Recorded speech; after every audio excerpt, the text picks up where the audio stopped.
ಸಿಂಧೂ ತೀರದಿಂದ ತೇಲಿ ಬಂದ ಸುಗಂಧ, ಕೈಲಾಸದ ಶಿಖರಾಗ್ರದಲ್ಲಿ ಅನುರಣಿಸುವ ಶಿವಮಂತ್ರ, ಚುಶುಲ್ನ ಪರ್ವತಾರೋಹಣ, ಹೆಪ್ಪುಗಟ್ಟಿದ ಜನ್ಸ್ಕರ್ ನದಿಯ ಹಿಮಪದರಗಳ ಮೇಲೊಂದು ನಡಿಗೆ, ಉತ್ತರದ ಎತ್ತರದಿಂದ ತೊಡಗಿ ದಕ್ಷಿಣದ ರಾಮ ಸೇತುವಿನವರೆಗೆ ಕಣ ಕಣದಿ ತೆರೆದುಕೊಳ್ಳುವ ವೈಶಿಷ್ಟ್ಯತೆಗಳ ಆಗರ ಈ ಭರತ ಮಾತೆಯ ಭಾಗ್ಯೋದರ.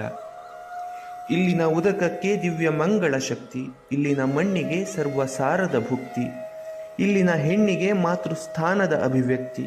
ಒಟ್ಟಿನಲ್ಲಿ ಭಾರತವೆಂದರೆ ಭಗವದ್ಗೀತೆಯಂತೆ, ಇಲ್ಲಿರುವುದೇ ಎಲ್ಲ, ಇಲ್ಲಿ ಇಲ್ಲದಿರುವುದು ಬೇರೆಲ್ಲೂ ಇಲ್ಲ.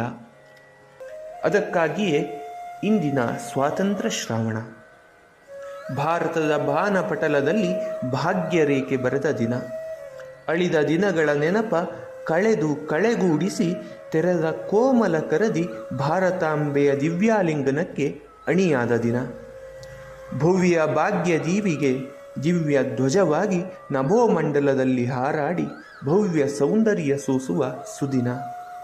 ಇಂದು ಮಣಿಯದ ಶಿರವದು ಶಿರವಲ್ಲ, ಇಂದು ಮುಗಿಯದ ಕೈಯಲ್ಲ, ಇಂದು ಸವಿಯದ ಸವಿ ಸಿಹಿಯಲ್ಲ. ಒಟ್ಟಿನಲ್ಲಿ ಇಂದು ಸಂಭ್ರಮಿಸದವ ಭಾರತೀಯನೇ ಅಲ್ಲ. ಸರ್ವರಿಗೂ ಸ್ವಾತಂತ್ರ್ಯ ದಿನದ ಶುಭಾಶಯಗಳು.